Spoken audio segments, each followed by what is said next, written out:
창세기 6장부터 본격적으로 등장하는 한 인물이 있습니다. 그 사람이 누군가 하면 바로 노아입니다. 성경은 노아를 소개할 때 우리 9절 보시면 이것이 노아의 족본이라 노아는 의인이요 당대의 완전한 자라 그는 하나님과 동행하였다 하였습니다. 그를 소개할 때 의인, 당대의 완전한 자, 하나님과 동행하였던 자, 하나님 눈에 만점짜리 인생입니다. 하지만 반대로 그가 살았던 시대의 모습은 어떠했는가 하면 11절 보시면 그때 온 땅이 하나님 앞에 부패하여 포악함이 땅에 가득한지라. 이 땅에는 노아가 살았던 그 땅에는 악이 가득했다는 것을 알 수 있습니다. 우리가 여기서 알 수 있는 것이 무엇인가 하면 세상이 아무리 악하다 할지라도 하나님 아버지 앞에서 믿음 가지고 의 가지고 살아가는 그 사람을 하나님은 반드시 찾으시고 기억하신다는 것입니다.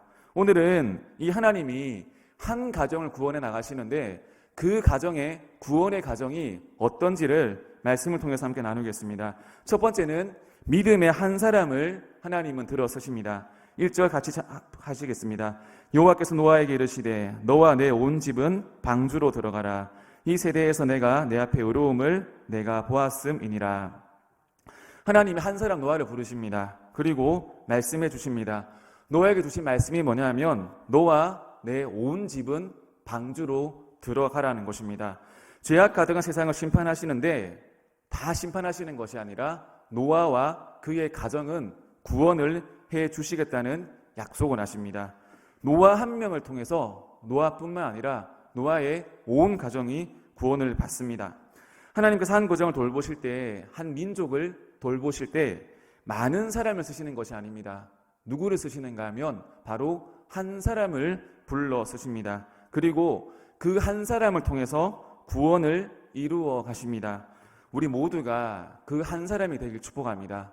그래야 해서 우리가 가정을 구원하고 민족을 변화시키는 그 축복의 주인공 되시길 축복합니다. 여러분, 하나님 나라 일하심의 원리가 무엇인가 하면 많은 사람 부르지 않습니다. 정말 그 한 사람, 믿음의 그 한 사람을 정말 부르십니다. 그런데 실제로 우리 현실도 그렇습니다. 우리 현실이 뭐냐면 온 가정이 다 남편과 아내와 온 자녀들이 다 하나님을 믿고 찬양하면 얼마나 좋겠습니까?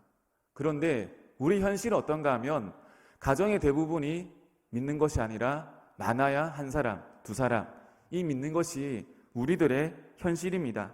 그러기에 이 한 사람, 두 사람의 역할이 매우 중요합니다. 왜냐하면 그 한 사람, 두 사람을 통해서 그 가정이 구원을 받기 때문입니다. 오늘 말씀을 보면은 하나님의 눈이 어디를 바라보고 계시는가 하면 이 노아 한 사람을 기대하고 계십니다. 세상이 다 자기 마음대로 살아갑니다. 자기 뜻대로 살아갑니다. 그런데 이 흘러가는 세상 가운데서 하나님은 노아를 주목해 보십니다. 노아의 의로움을 보셨습니다. 그리고 이 노아 한 사람을 통해서 이 땅의 완전한 재창조를 이루어 가십니다. 한 사람을 통해서 다시 한번 이 땅을 일으키십니다. 저는 우리 인생도 마찬가지라고 생각합니다. 우리 현실을 보면은요, 다 무너져 있거든요. 다 내 맘 같지 않습니다. 다 어려운 현실입니다. 그런데 이 어려운 현실을 다시 시작하는 그 방법이 무엇인가 하면 다 엎어진 세상 속에서 하나님은 한 사람을 집중했듯이 우리 인생도 한 부분에 한 사람에게 주님께 집중되어 있을 때 다시 일어설 수 있습니다. 시편 1편에 보면은 누가 복이 있는 사람인가를 말해주고 있습니다. 복 있는 사람들의 특징이 뭔가 하면 복 있는 사람은 악인의 길을 따르지 아니하며 죄인들의 길에 서지 아니하며 오만한 자들의 자리에 앉지 아니하며 오직 여호와의 율법을 즐거워하며 그의 율법을 주야로 묵상하는 사람이 복 있는 사람이라고 했습니다. 이게 뭐냐면 쉽게 말하면 많은 것 바라보지 않고 이것저것 기웃거리지 않고 한 부분에 집중하는 인생, 하나님께 집중하는 인생, 한 분야에 집중하는 인생이 바로 복 있는 인생입니다. 여러분, 은혜가 무엇인가 하면 은혜를 받게 되면 많은 잡념들이 사라집니다. 이전에는 내가 바라보는 것들이 너무나 많았습니다. 이것도 바라보고 저것도 바라보고 이 사람도 묵상하고 저 사람도 묵상하고 생각할 것들이 너무 많습니다. 근데 은혜가 임하게 되면 어떻게 되는가 하면 한 사람에게 집중하게 됩니다. 진짜 우리에게 은혜를 주시면 우리의 마음이 여러 갈래로 갈라지는 것이 아니라 한 사람에게 집중하게 됩니다. 제가 예전에 한번 말씀을 드렸던 것 같은데 한 성도님의 간증입니다. 이 여자분이 예수님을 먼저 믿었습니다. 가정에서 처음으로 믿었습니다.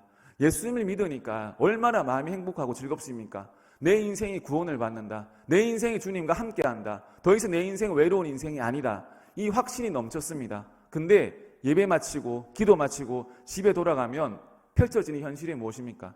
믿지 않는 가족들의 그 모습입니다. 특별히 남편도 같이 예수 믿고 같이 믿음 생활하고 주일날 그죠? 딱 남편이 태워주는 차 타고 오고 싶지 않습니까? 혼자 그렇지 않습니까?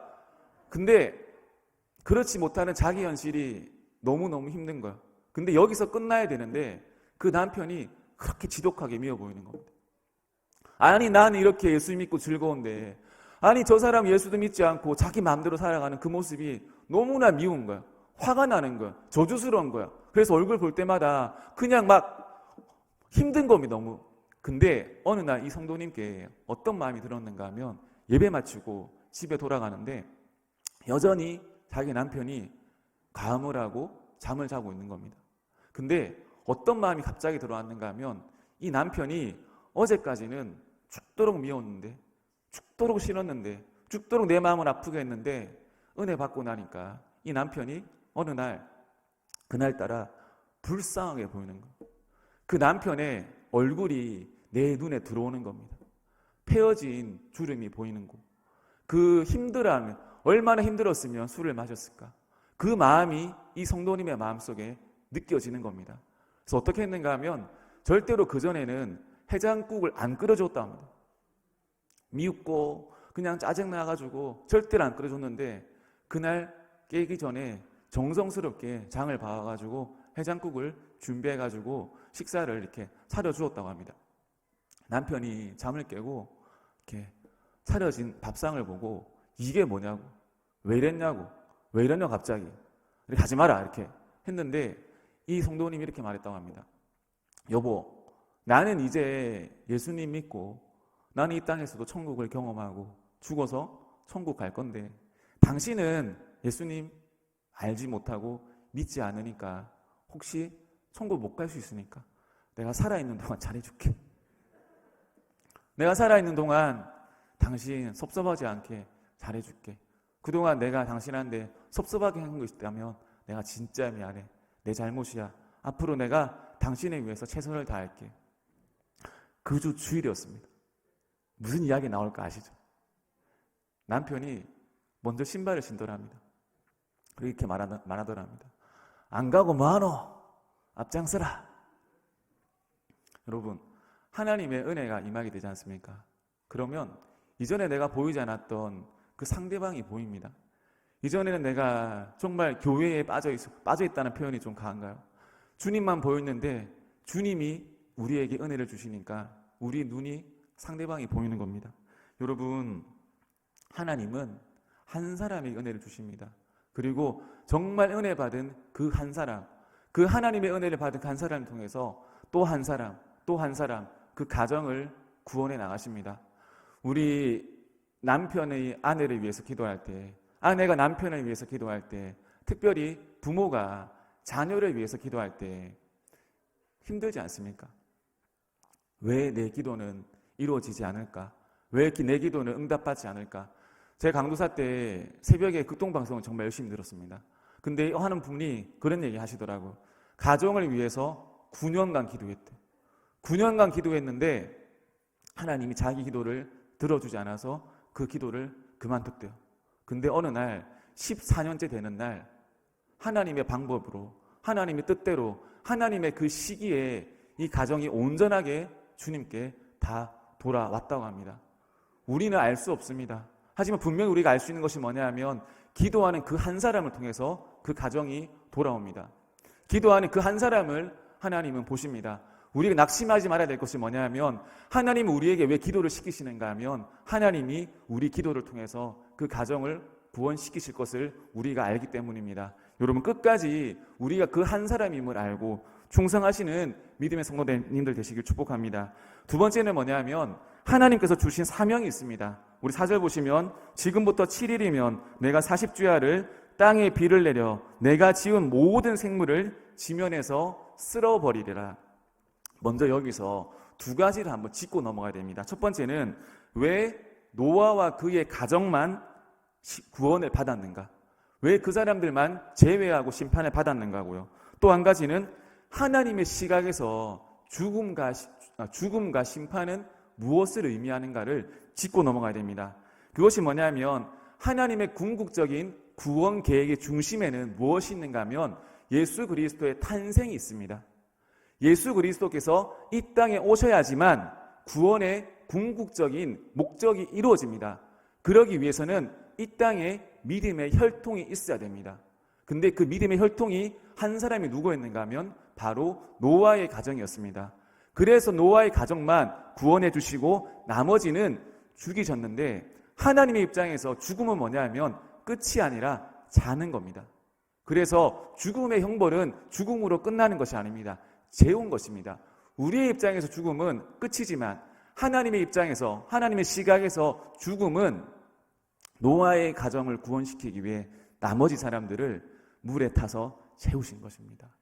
와, 하나님 어떻게 다 죽일 수 있나요? 하나님 생명을 그렇게 함부로 죽일 수 있는 하나님이신가요? 아닙니다. 우리 입장에서 그렇지만 하나님의 입장에서는 예수님께서 이 땅에 오시기만 하면, 이 땅에 나시기만 하면 구원의 모든 과정이 이루어지기 때문에 그 아픈 가정을 하나님이 행하신 것입니다. 여러분, 하나님이 의로운 자에게 주시는 은혜가 무엇인가 하면 선물이 뭐냐 하면 의롭다 칭찬하고 끝나는 것이 아니라 의로운 그 사람에게 사명을 주십니다. 아멘. 의로운 자에게 주시는 은혜가 뭐냐 하면 사명입니다. 사명. 여러분, 여수에서 갓 잡은 화려를 서울까지 이동합니다. 그러면 싱싱하겠습니까? 아니면 서울 가면 다 죽겠습니까? 사람 또 여수에서 서울까지 가면 파김치가 되지 않습니까? 운전해서 가면. 네, 그죠? 저는 파김치 되지 않습니다. 저는 운전에 은사가 있습니다. 저는 올라갔다 내려와도 생생하게 갔다 올 수 있는데 사람 또 올라갔다 내려오면 힘듭니다. 근데 이 화로가 생생하게 서울까지 갈 수 있는 방법이 뭐냐면 그 수족관에 천적을 집어넣는 겁니다. 잠시도 가만히 있지 못하게, 잠시도 방심하지 못하게 천적을 집어넣으면 여수에서 서울까지 싱싱하게 도착할 수 있습니다. 저는 우리 인생 가운데도 하나님 주시는 은혜가 뭐냐면 그 천적이 뭐냐면 바로 사명이라 생각합니다. 우리 인생이 싱싱해지는 길이 뭐냐면 사명을 받는 겁니다. 여러분, 인생은 사명으로 싱싱해질 수 있습니다. 아멘. 우리 눈에 보이는 것은 고난이고 고통이고 짐덩어리거든요. 근데 우리가 생각했던 그 짐덩어리가 실제로는 우리를 살리는 겁니다. 우리의 기도가 끊어지지 않게 만드는 하나님의 은혜입니다. 여러분, 노아의 인생에서 사명 붙들었을 때 그의 인생의 후반부가 가장 강력해집니다. 여러분, 미국에 가면은 노아의 방주를 완벽히 재현해 놓은 그런 공원이 있습니다. 제가 그 영상을 보는데 그 크기와 규모와 그 안에 내부 시설들이 얼마나 존귀하냐면, 야, 이게 당시에 몇천 년 전에 사람이 만들었던 그 배가 맞나 싶을 정도로 대단했습니다. 사람들이 그런 말 하더라고. 이건 미스테리다. 저는 그렇게 생각하지 않습니다. 미스테리가 아니라 사명 가진 자의 능력의 끝은 어디인가? 놀라운 겁니다. 우리가 아무리 배운 것이 적고 지식이 없고 우리 마음이 연약하고 육체가 약하다 하더라도 사명을 가지지 않습니까? 사명이 있으면 놀라운 지혜가 생깁니다. 사명이 있으면 하나님이 다시 한번 그 마음 가운데, 육체 가운데 힘을 주십니다. 그래서 회복해야 될 것은 비타민 먹고 막 소라수 찍어 바르는 것보다 더 중요한 게 뭐냐면 하나님의 사명을 회복하는 겁니다. 아멘. 우리의 육체가 회복되는 길이 첫 번째 뭐냐면 사명 붙드는 겁니다. 사명을 붙들면 여러분 누구든지 다 살아날 수 있습니다. 넘어진 인생, 무너진 마음, 쓰러진 인생, 다시 무엇을 붙들어야 되는가 하면 여러분 사명 붙들어야 됩니다. 그럼 이 땅 가운데서 우리의 사명이 뭔지 아십니까? 우리의 사명은 우리에게 주어진 우리 인생을 100% 다 살아내는 것이 우리 사명입니다. 왜 여러분 이 땅에 많은 사람들이 쓸데없는데 마음을 쓰고 쓸데없는데 신경을 쓰고 쓸데없는데 에너지를 쓰는지 진짜 모르겠습니다. 여러분 해야 할 일이 많잖아요. 진짜 우리 인생이 신경 써야 되고 진짜 우리가 집중해야 되는 부분들이 있거든요. 근데 이 세상은 어떻게 만드는가 하면 진짜 집중해야 되는 부분에 우리를 집중하지 못하게 만듭니다. 우리 마음을 흐트러 버립니다. 우리 마음을 딴 곳에 집중하게 만듭니다.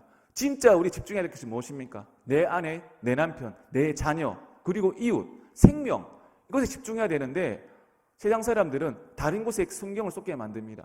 다른 사람을 미워하게 만듭니다. 질투하게 만듭니다. 시기하게 만듭니다. 그래서 진짜 우리가 관심을 쏟아야 되는 그 부분을 관심 가지 못하게 만듭니다. 여러분, 하나님 아버지 앞에서 구원받은 사람, 은혜 받은 사람, 축복받은 사람임을 우리는 깨달아야 됩니다. 그래서 100%의 우리 인생을 우리가 살아내야 됩니다. 우리 인생은 여러분 절대로 누가 대신 살아주지 않습니다. 우리 감정도 절대로 다른 사람이 해결해 주지 않습니다. 우리 안에서 우리가 풀어야 됩니다. 우리 인생 자체가 하나님께 축복받은 인생임을 알고 사역에 집중해야 되고 인생에 집중해야 됩니다. 저는 말씀을 준비하면서 눈이 나빠진지 모르겠는데 이 말씀 보면 이 세대에서 내가 내 앞에 의로움을 보았다고 나왔죠. 근데 제가 눈이 이상해졌는지 자꾸 무슨 마음이 드는가 하면 의로움이 아니라 외로움을 보았다고 보이더라고요. 내가 너의 외로움을 보았다. 몇 번 봤는데 이게 나이가 전 나이 죄송합니다. 의로움, 외로움 절대 비슷하지 않은 말인데 이 마음이 간통이 되더라고요. 내가 너의 외로움을 보았다. 의가 뭐냐면 의는 쉽게 말해가지고 남들이 다 이 길 가는데 그 길 안 가는 게 의입니다. 남들이 다 졸로 가는데 혼자 좁은 길 가는 게 그게 의입니다. 이 현실 속에서 여러분 살아보면은 의를 가지고 살아간다는 게 참 이것만큼 외롭고 고단한 인생이 없습니다. 차라리 남들 가는 길을 다 가지 않습니까? 그러면 비난받지 않습니다. 그냥 2, 3등 하고 살아갑니다. 근데 남들 가는 길을 가지 않고 다른 길을 가잖아요. 하나님 원하시는 기뻐하시는 길을 가면 외롭습니다. 진짜 외롭습니다, 여러분. 교회 안에서 있지 않았습니까? 외롭습니다. 너무너무 외롭습니다. 진짜 하나님 원하시는 마음대로 살아가지 않습니까? 그럼 외로움에 진짜 외롭이 뭐 결혼하고 이게 아무 관계없이 하나님 앞에서 참 그 영적인 외로움이 있습니다. 믿음이 있기에 여러분 의가 있기에 경험하는 것이 영적 외로움이거든요. 세상 사람들 알아줄 것 같습니까? 바라지도 않습니다. 안 알아줍니다. 가족들도 그 마음을 알아주지 않습니다.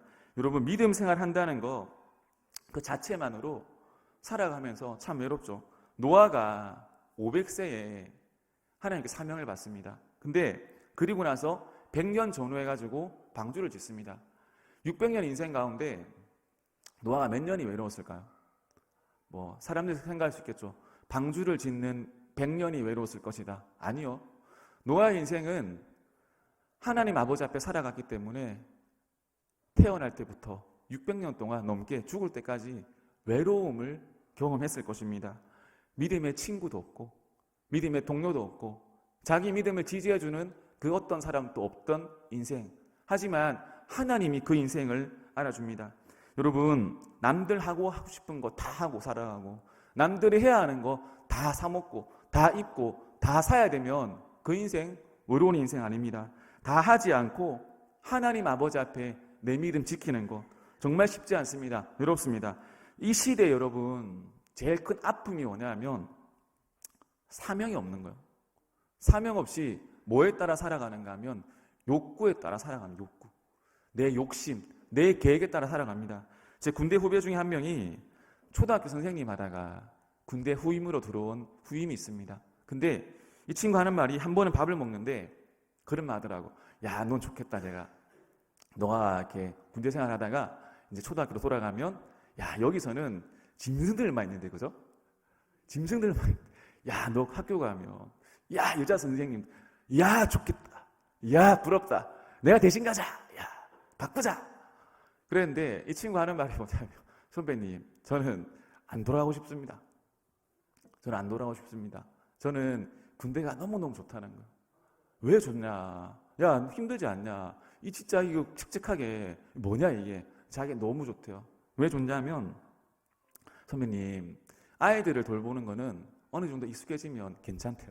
근데 이 아이들의 부모님들 절대로 가만히 두지 않는데 하루에 전화만 몇 통씩 받고 한 번 전화 오면 엄청나게 이런저런 막 살아온 얘기부터 시작해가지고 온갖 얘기를 다 하면 자기는 쉴 시간이 없다. 전화를 안 받으면 안 받는다고 학교 찾아와가지고 막 괴롭히고. 우리 성도님 중에 그러신 분들 없으셔야 됩니다. 오늘 밤 돌아가시면 초등학생 부모님 문자라도 한 통 보내셔야 됩니다. 선생님의 노고에 감사드립니다. 저는 앞으로 선생님이 위해서 기도하겠습니다. 화이팅! 뭐 보내는 거는 불법인가요, 요즘에? 몰래 보내도 모르지 않습니까? 그런 거, 그죠? 응원해줘야 되는 거. 그래서 너무 힘들다더라고요. 제가 그때 무슨 생각했는가 하면, 이 땅에 힘들지 않은 일은 하나도 없구나. 근데 그 힘든 일을 하는데 돈 보고 힘든 일을 하면 사람 미치겠구나. 근데 이 땅의 모든 일을 할 때 사명 가지고 살아가면 힘든 것도 이겨낼 수 있지 않을까 생각이 들더라고요. 여러분, 열정이 무엇인지 아십니까? 열정. 요즘에 유행이죠. 열정! 모르십니까? 네. 열정이 뭐냐면 막 내 속에서 열정 외친다고 열정이 생기는 게 아닙니다. 열정이 이렇게 막 사이비적인 것이 아닙니다. 열정은 뭐냐면 내가 하는 일에 대해서 진짜 의미를 발견했을 때, 제대로 된 의미를 부여할 수 있을 때, 그때 열정이 불이 붙습니다. 내가 하는 일을 아무리 위대한 일을 하더라도 왜 내가 이 일을 하고 있는지 모르면 열정이 붙지 않습니다. 제가 예전에 설거지 얘기해 드렸나요? 저는 설거지 할 때도 열정 있게 합니다. 왜? 이건 노가다가 아니야. 이걸 통해서 가정의 평화가 올 수 있어. 의미를 부여하는 것. 이건 내 가정의 평화를 지키는 놀라운 하나님의 역사야. 그러면 이 설거지에 불이 붙는 거야. 빨래 갤 때도 저 어머니 보시면 안 되는데 이렇게 제가 다 안 합니다, 어머니. 네. 방송 보시기 아닙니다. 편집 생방송이네요. 갤 때도 그냥 단순히 내 팔자야가 아니고 이건 우리 가정의 평화, 우리 아내의 건강을 지키는 놀라운 하나님의 역사야. 이렇게 하고 이렇게 탁탁탁 의미를 부여하는 거. 내 이게 버려진 인생 같은 인생이 아니라 모든 하는 일 가운데 의미를 부여합니다. 부여하면 즐겁고 기쁘고 여러분 힘이 넘칩니다. 그게 여러분 열정 아니겠습니까? 제가 그 친구는 그렇게 했어. 야, 동근아, 네가 맡은 애들 중에 혹시 아냐? 혹시 이 땅을 변화시키 놀라운 인물이 나올 줄. 그게 사명이란다. 돌아가라. 그래서 돌아갔습니다, 그 친구.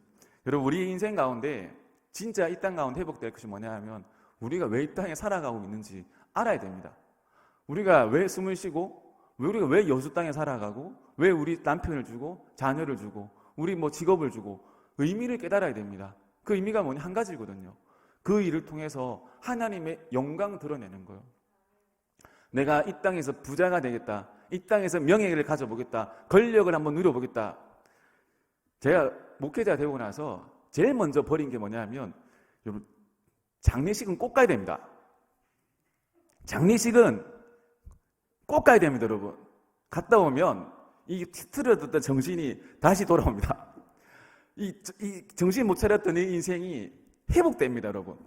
그분의 죽음을 보면서 쓸데없는 거 붙들면 안 되겠구나. 인생이 길지 않구나. 돈 추구하고 명예 추구하고 권력 추구하는 거 아무 부질 없구나. 그러면 무엇을 해야 되는가? 하나님 만나게 될 터인데 만나서 할 말이 있어야 되지 않겠습니까? 하나님, 내가 이 땅에서 믿음 가지고 최선을 다해 살았습니다. 주님 주신 힘 가지고 복음 전했습니다. 할 말을 가지고 살아야 되지 않겠습니까? 주님, 제가 매덕을 모아왔습니다. 주님, 놀랍게 사용하 주시옵소서. 주님, 이거 바라시는 거 아니잖아요. 주님, 뭐 원하시겠습니까? 뭐 원하시겠습니까? 너 이 땅에서, 그 땅에서 즐겁게 지냈니? 기쁘게 살았니? 행복했니? 어떻게 나의 영광 드러냈니? 이렇게 묻지 않겠습니까? 우리 이 땅에 살아가는 이유가 있습니다.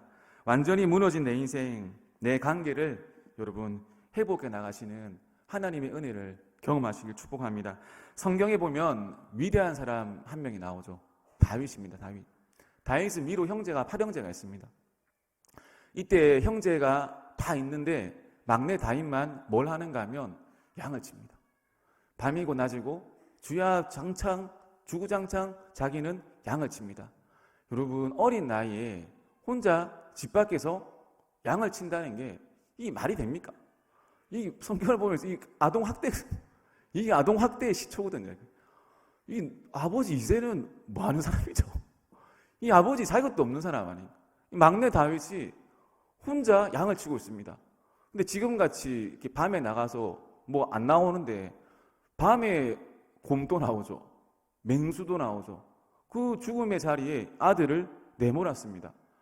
최악의 가정에서 다윗이 태어났습니다. 근데 이 다윗이 피리를 잘 불었지 않습니까? 수금도 잘 타고 왜 잘 탔겠습니까? 저는 생각합니다. 너무 두려워서, 너무 무서워서, 너무 외로워서 악기라도 한 겁니다. 왜 외로울 때 악기 되지 않습니까? 그래서 악기라도 한 겁니다. 그리고 그 외로움을 무엇으로 채웠는가 하면 하나님을 묵상하는 것, 하나님을 소망하는 마음으로 하루를 보냈습니다. 얼마나 여러분 외로웠겠습니까? 곰이랑 뭐 말을 하겠습니까? 양이랑 말을 하겠습니까? 말할 사람도 없고 그 외로운 나날들. 근데 그 외로움의 마지막에 누가 옵니까 여러분? 사무엘이 찾아옵니다. 사무엘 찾아와가지고 사명을 주거든요. 우리 인생 혼자 믿는다고, 나 혼자 떨어졌다고, 나 혼자만 지금 믿음 붙들고 아둥바둥한다고 혹시 마음 아파 계십니까? 우리 인생 가운데 사무엘이 찾아와가지고 그 나라를 회복시킬 역사를 보여줄 날이 옵니다. 아멘. 그래서 하나님이 우리 인생 가운데 외로움을 허락해 주시는 것입니다. 그 외로움이 실제로는 축복입니다. 여러분, 세 번째는 뭐냐면 하나님이 이루어 가실 일이 있습니다. 5절 보시면 노아가 여호와께서 자기에게 행하신 대로 다 준행하였더라. 노아가 해야 될 일이 분명히 있거든요. 표면적으로는 노아가 방주를 만들고 가족을 드리고 암수, 동물들, 식물, 이렇게 새들을 드리는 게 그의 일이지만 노아가 할 수 있는 일은 뭐냐면 방주를 짓는 거예요. 방주를 짓는 것이고 하나님이 해야 될 일은 뭐냐면 하나님이 하실 일은 뭐냐면 그 가정의 마음을 움직여가지고 방주에 드리게 하는 것. 그리고 동물들의 그 새들의 마음이라 해야 되나요? 그 발걸음을 그 방주로 이열 종대로 쫙 인도하는 게 하나님 하실 일입니다. 이 땅 가운데 살면서 우리가 해야 될 일이 있습니다. 그리고 하나님이 하실 일이 있거든요. 여러분, 이 땅 가운데, 우리 조선 땅 가운데, 대한민국 땅 가운데 복음이 들어온 역사를 아십니까? 그 핵심적인 역할을 감당했던 한 사람이 누군가 하면 바로 로버트 토머스 선교사입니다. 로버트 토머스 선교사. 귀한 분이에요. 로버트 토머스. 이 사람은 영국 웨일즈 사람입니다. 이 사람이 젊은 나이에 결혼을 해가지고 중국으로 선교 파송을 받습니다. 중국으로 파송을 받았는데 사랑하는 아내 캐롤라인 여사님이 풍토병으로 죽습니다. 선교를 왔는데 제일 먼저 경험한 것이 아내의 죽음입니다. 얼마나 선교사의 마음이 힘들었는가 하면 아내의 죽음과 동시에 선교 사역을 내려놓습니다. 그리고 세간원으로 취직을 하게 됩니다. 하루하루 무료하게 사명을 잃어버리고 세간원으로 일을 하고 있는데 어느 날 갑자기 누구를 만나는가 하면 조선 땅에서 천주교의 박해를 피해서 도망쳐온 조선 사람들을 만나게 됩니다. 그리고 처음으로 조선이라는 나라를 이 사람을 통해서 듣게 됩니다. 다시 한번 토마스 선교사님의 가슴에 불이 붙습니다. 막 불이 붙어가지고 내가 이제 세간원을 그만두고 다시 선교의 사명 가지고 조선으로 가겠다는 마음 가지고 제너럴 셔머노란, 여러분 역사책에서 보지 않으셨습니까? 제너럴 셔머노를 타고 조선 땅으로 들어옵니다. 근데 어디로 들어오는가 하면 그때 당시에는 평양이 중심지였거든요. 평양 대동강으로 들어오다가 평양 땅을 밟지도 못하고 조선 군병들에 의해서 칼로 목베임을 당하고 죽게 됩니다. 그리고 성경책을 들고 죽게 되는데 이 성경책을 누가 줬는가 하면 바로 13살의 최치량이라는 인물이 이 성경책을 줍습니다.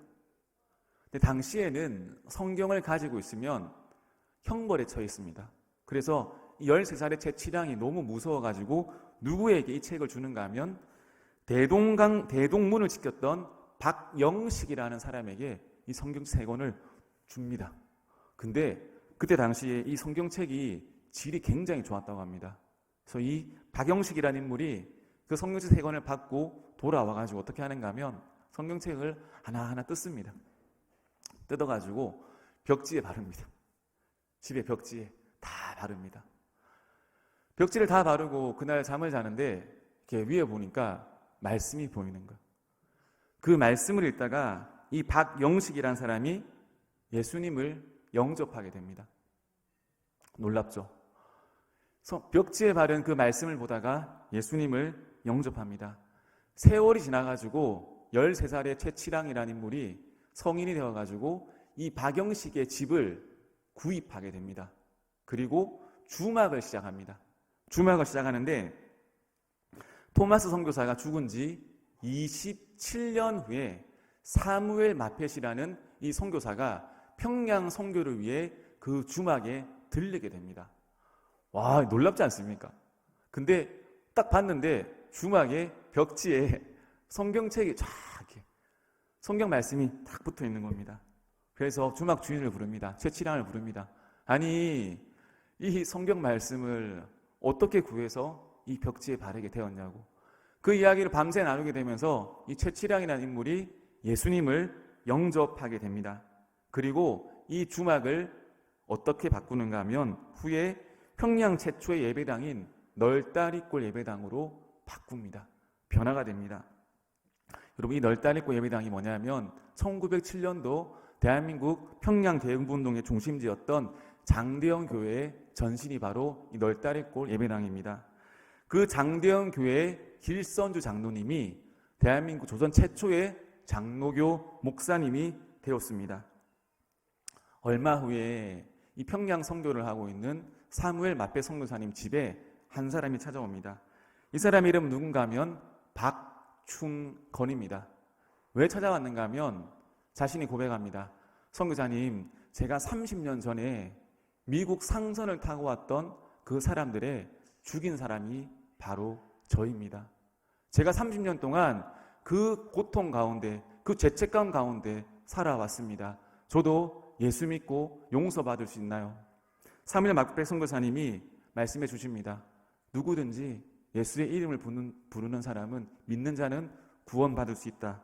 30년 동안 짓눌려 있던 그 죄의식을 회복한 박충건이라는 사람이 예수님을 믿은 뒤에 그가 조용히 30년 전에 주었던 그 성경책 한 권을 용기 있게 자신의 조카인 이영태에게 주게 됩니다. 신기하죠, 여러분? 놀랍지 않습니까? 후에 이 이영태 목사님은 목사가 되는데 이분이 누군가 하면 지금 우리가 읽고 있는 번역 성경을 최초로 번역하는데 가장 큰 공을 세운 분이 바로 이영태 목사님이십니다. 여러분, 허무해 보였던 이 한 선교사님들의 죽음입니다. 하지만 이 허무한 죽음이 아니라 하나님의 세계에서는 놀라운 하나님의 일들이 후에 벌어졌던 것입니다. 우리의 작은 순종, 우리의 작은 열심, 작은 믿음까지도 하나님께서는 하나님의 세계에서는 다 기억하시고 하나님의 일들을 이루어 가십니다. 우리가 오늘 이 하루도 감사할 수 있는 이유가 뭐냐면 우리가 기대하는 것보다, 우리가 계획하는 것보다, 우리가 원하는 것보다 하나님께서는 더 크고 놀라운 일을 이루어 가실 분이기 때문에 우리는 감사할 수 있습니다. 여러분, 새생명 축제를 앞두고 있습니다. 우리가 해야 될 것이 뭐냐면 그 사람 올까 안 올까? 그 사람 와야 되는데, 이것도 중요하지만 그 사람을 위해서 온전히 기도하고 준비하고 애쓰는 것, 우리가 해야 되는 것입니다. 우리가 할 수 있는 일에 최선을 다해야 됩니다. 그 나머지는 하나님 하실 일들을 기대하면서 우리가 소망하는 마음으로, 감사하는 마음으로 이 새생명 축제를 준비하시기를 예수님의 이름으로 축복합니다.